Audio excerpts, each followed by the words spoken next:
Evacuation. More than 100,000 men, women, and children, all of Japanese ancestry, removed from their homes in the Pacific Coast states to wartime communities established in out-of-the-way places. Their evacuation did not imply individual disloyalty, but was ordered to reduce a military hazard at a time when danger of invasion was great. Two-thirds of the evacuees are American citizens by right of birth. The rest are their Japanese-born parents and grandparents. The people are not under suspicion. They are not prisoners. They are not internees. They are merely dislocated people, the unwounded casualties of war. The time, spring and summer of 1942. The place, 10 different relocation centers in unsettled parts of California, Arizona, Utah, Idaho, Wyoming, Colorado, and Arkansas. The relocation centers are supervised by the War Relocation Authority, which assumed responsibility for the people after they had been evacuated and cared for temporarily by the Army. A relocation center, housing from 7,000 to 18,000 people. Barrack-type buildings divided into compartments. 12 or 14 residence buildings to a block. Each block provided with a mess hall, bathhouse, laundry building, and recreation hall. About 300 people to a block. The entire community bounded by a wire fence and guarded by military police, symbols of the military nature of the evacuation.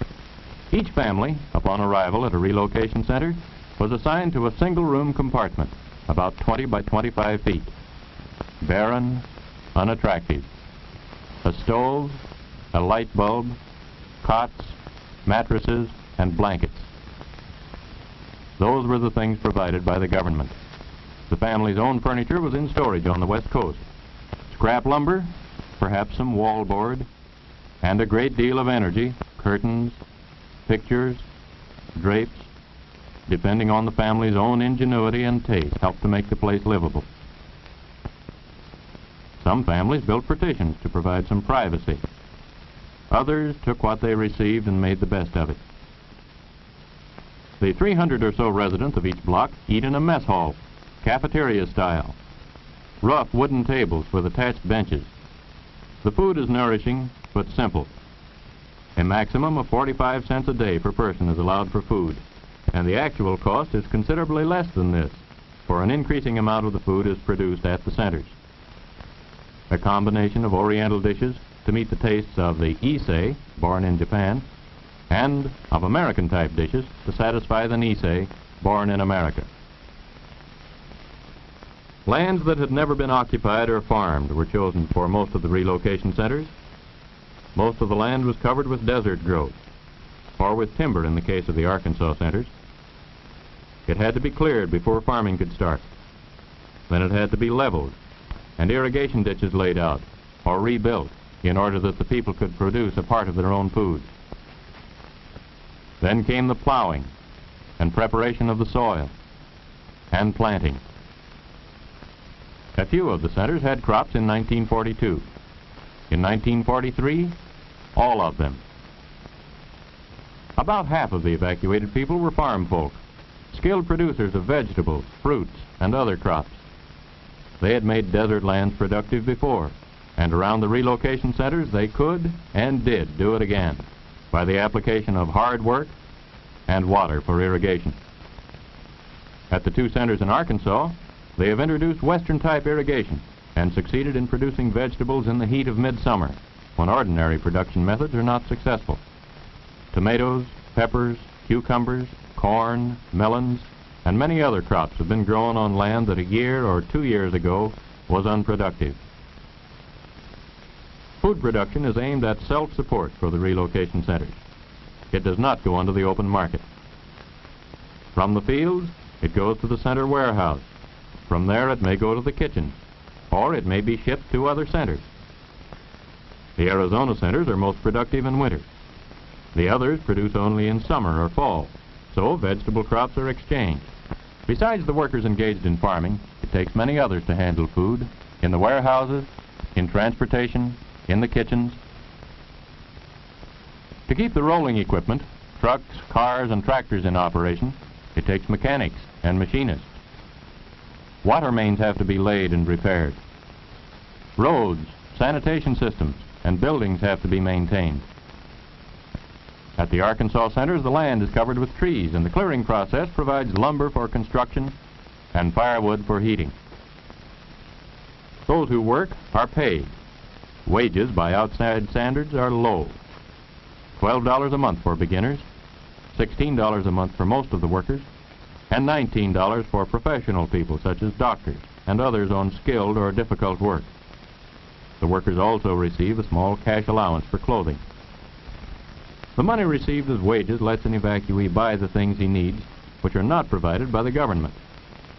But most have had to draw on their savings to live as they would like to. In each center, a cooperative business association operates stores which handle clothing, toilet articles, and the merchandise which would be needed in any community.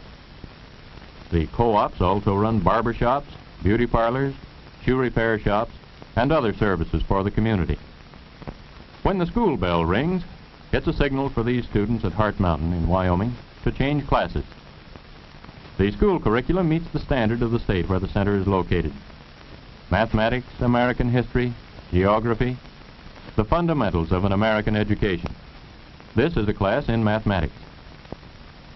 And a rhythm class of 5th grade pupils. In the modern school, many subjects are added to reading, writing, and arithmetic as part of the schoolwork. Some of the teachers are Caucasian. Some are evacuees, Americans of Japanese ancestry. The first graders in this class, taught by an evacuee teacher, are making colored drawings which will decorate the walls of their barrack building classroom. The same kind of beautifully clumsy drawings that can be found in almost any first grade room. In the high schools, vocational training gets plenty of attention. Scientific farming, studied in school and in the field. And older boys are learning trades. They use them first as part of the regular work of the relocation center, as welders, mechanics, machinists. Frequently, learning to do the necessary jobs in a relocation center have led to better jobs outside. Health protection is part of the obligation assumed by the government. Evacuee doctors and nurses serve in the hospital under the supervision of Caucasians. Dentists, oculists, and pharmacists also. The Japanese professional men and women, most of them American citizens, had their own practices on the West Coast before evacuation. Many of them now are in the Army Medical Corps, and others have replaced doctors and other health workers in communities outside the centers. The health service in relocation centers, in proportion to population, is about like that of any other American community in wartime, barely adequate. The evacuees have a form of community self-government which aids the appointed officials in administration of the community. A community council of evacuees is elected to make rules and regulations. Anyone 18 years old or older is eligible to vote in the elections, which are carried on in the democratic manner. A judicial commission sits in judgment on minor offenses. Attorneys among the evacuees represent the prosecution and the defense. A serious crime would be tried in the regular courts outside the center. The crime rate among people of Japanese ancestry in the United States always has been extremely low, and this has proved to be the case in the centers. After working hours, over weekends, a relocation center is the scene of baseball and softball games by the dozen. The teams are counted by the hundreds. The evacuees have provided practically all of their own equipment, for little government money has been spent for strictly recreational purposes. In the fall, touch football is in season, and more quiet forms of recreation. The relocation centers include many well-known artists. Amateur and professional artists and craftsmen have used their spare time in creating beauty in many different forms. Sunday church services. Advanced preparations include carrying the benches into the barrack building. Most of the alien Japanese are Buddhists. but almost half their American-born children belong to some Christian denomination: Catholic, Methodist, Presbyterian. Except for state Shinto, involving emperor worship, there is no restriction on religion in relocation centers. Boy Scouts, who usually provide the color guard for the American flag which floats over each center, are typical of the American organizations which are prominent in each relocation center. There's a USO Club to provide entertainment for the Japanese American soldiers who come to the center to visit their families or friends. Girl Scouts, Campfire Girls, Parent-Teacher Associations, the Red Cross. The evacuees belong to these organizations in their former homes and transplanted them to the centers. The Boy Scout Drum and Bugle Corps here is leading a harvest festival parade, marking the high point of the successful season of farm production. Everyone turns out to view the beauty queen, to see the well-decorated floats, and to join in the good time that goes with the full day of celebration. While they have many things in common with ordinary American communities, in the really important things, relocation centers are not normal and probably never can be. Home life is disrupted. Eating, living, and working conditions are abnormal. Training of children is difficult. Americanism, taught in the schools and churches and on the playgrounds, loses much of its meaning in the confines of a relocation center. When the War Relocation Authority was only a few months old, it was decided that relocation centers should not be maintained any longer than necessary. The first people to leave the relocation centers were volunteer workers recruited to help tend and later to harvest the sugar beet crop of the western states. Almost 1/10 of the evacuees volunteered for this seasonal work in 1942. The result of their labors was a year's sugar ration for about 10 million people. But work in the beet fields was temporary. Most of the people returned to the centers. The War Relocation Authority has been more concerned with permanent relocation, getting the evacuees out of the backwaters of the relocation centers into the mainstream of American life, so their labor can help to win the war, so the cost to the taxpayers may be reduced, so there can be no question of the constitutionality of any part of the action taken by the government to meet the dangers of war, so no law-abiding American need to fear for his own freedom. Relocation of the evacuees is not being carried on at the sacrifice of national security. Only those evacuees whose statements and whose acts leave no question of their loyalty to the United States are permitted to leave. All information available from intelligence agencies is considered in determining whether or not each individual is eligible to leave. Those who are not eligible to leave have been moved to one center to live presumably for the duration of the war. The others, established as law-abiding aliens or loyal Americans, are free to go whenever they like. Thousands already have gone. Here are a few of them.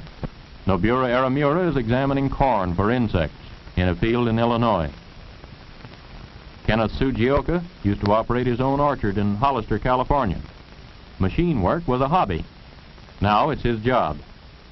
He's making precision parts for American bombers. Masako Takayoshi is assistant head nurse in a large hospital. She was a teaching supervisor of nurses in a Seattle hospital before evacuation. She has 3 brothers, all in the Army. The tractor driver here is Roy Himoto, who used to farm near Walnut Grove, California, and was evacuated to the Tule Lake Center. This young machinist has learned his trade since he relocated to Chicago, and his boss says he learned it well. He's helping to make kitchen equipment. Mrs. Ayako Kasai paints miniature dolls in a Midwestern studio. She used to live at Colusa, California, and then lived at the Granada Relocation Center. In the background is Cecilia Miyamoto, who divides her time now between working and attending college. Kei Nakadoi feeds the chickens on an Illinois farm, and on the same farm is an Issei, Kamago Shimatsu. Shinobu Sakuma, Joe Chihara, and Yoshio Dogen cultivate potatoes on a farm in the Middle West. This is Ruth Nishi. Her father ran a fruit stand in Berkeley, California, and Ruth helped him. After living in the Poston Relocation Center, She moved to Chicago and has become a skillful turret lathe operator. These young men spraying potatoes are from the Minidoka Relocation Center. This boy liked the printing trade, but had no chance to learn it until after he had left the relocation center. He's helping to print some of the nation's supply of magazines. American eggs are shipped all over the world, to Americans in the armed forces and to our allies. Mary Higuchi breaks eggs which are to be dried. And in the same plant, John Iamuri feeds the drying machine. Jim Carisu used to be a clerk in Madera, California. Now he's a candy maker in Chicago. American flags, some of them for the armed forces, are turned out by Mrs. Yoshie Abe. She hopes that one of the flags she makes someday may be carried in triumph down the streets of Tokyo. The produce business in Watsonville, California, used to be home to these boys. Now they're in the produce business in Denver. Henry Ligoro used to be a farmer at Fresno, California. From the Jerome Relocation Center, he moved to the Middle West to make marshmallows. Threshing oats in the Middle West is a new experience to Tet Shiota, who used to grow vegetables near Venice, California. An artificial leg doesn't interfere with the way he handles a pitchfork. This young fellow, operating a bookbinding machine, is typical of the evacuees who are adjusting to new communities, getting along with their employers, fellow workers, and neighbors, and finding satisfaction in becoming self-supporting once more. The Americanism of the great majority of America's Japanese finds its highest expression in the thousands who are in the United States Army. Almost half of them are in a Japanese-American combat team, created by order of the Secretary of War early in 1943. Some of the volunteers came from Hawaii, some from the eastern part of the United States mainland, where there was no mass evacuation. Hundreds of them volunteered while they were in relocation centers. Volunteered to fight against the militarism and oppression of Japan and Germany. They know what they're fighting against, and they know what they're fighting for. Their country, and for the American ideals that are part of their upbringing: democracy, freedom, equality of opportunity, regardless of race, creed, or ancestry.